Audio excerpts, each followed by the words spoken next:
রাজশাহী যেমন বিএনপির একটি দুর্গ বলে সারা দেশে পরিচিত এবং বিএনপির জন্মের পর থেকে রাজশাহী মহানগর সহ রাজশাহী জেলাতে কখনোই ধানের শীষ পরাজয় বরণ করে। আমরা এই মুহূর্তে রাজশাহী মহানগরের নবনির্বাচিত নির্বাহী কমিটি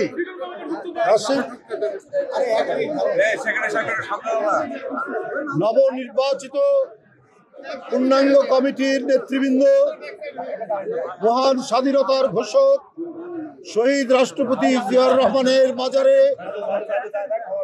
পুষ্পার্ঘ অর্পণ এবং ফাতেহা পাঠ করেছি।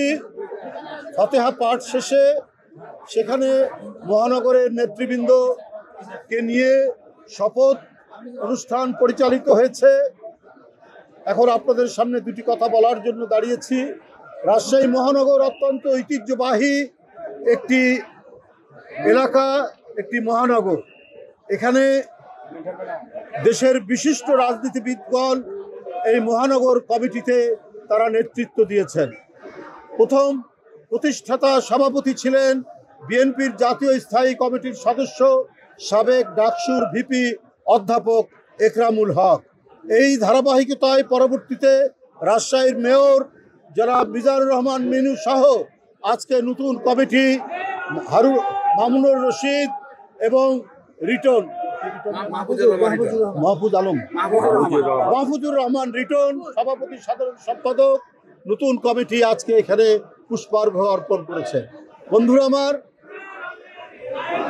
রাজশাহী মহানগর নবনির্বাচিত কমিটি রাজশাহীতে বিভিন্ন আন্দোলন সংগ্রামের মধ্যে দিয়ে এই নতুন নেতৃত্ব তারা নির্বাচিত হয়েছেন।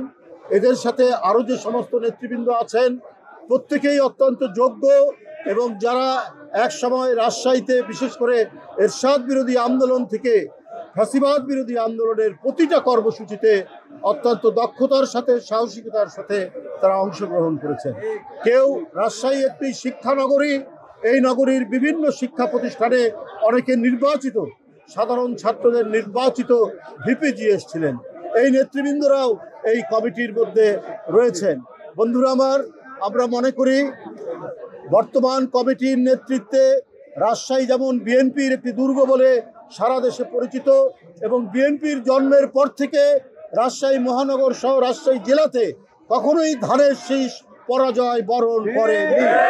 Bashundhara public school and college 2026 শিক্ষাবর্ষে ভর্তি চলছে।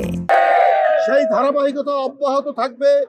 রাজশাহী মহানগরের প্রার্থী হয়েছেন মিজানুর রহমান মিনু, সাবেক এমপি, সাবেক মেয়র, এবং এখানে যারা আজকে এসেছেন প্রত্যেকেই নিরলস প্রয়াসের মাধ্যমে, প্রচেষ্টার মাধ্যমে সেখানে গড়ে তুলবেন।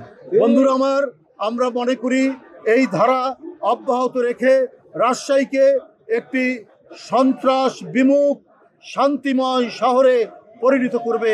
আর যাতে কখনোই কোনো ফ্যাসিবাদের উত্থান না হয়, কখনো যেন লুটপাট এবং সেখানে সন্ত্রাসের অভয়ারণ্য তৈরি না হয়, সেইটা বিএনপির নেতৃত্বে সেখানে প্রতিষ্ঠিত হবে এবং সেই ঐতিহ্য বিএনপি জন্মের পর থেকে রেখেছে।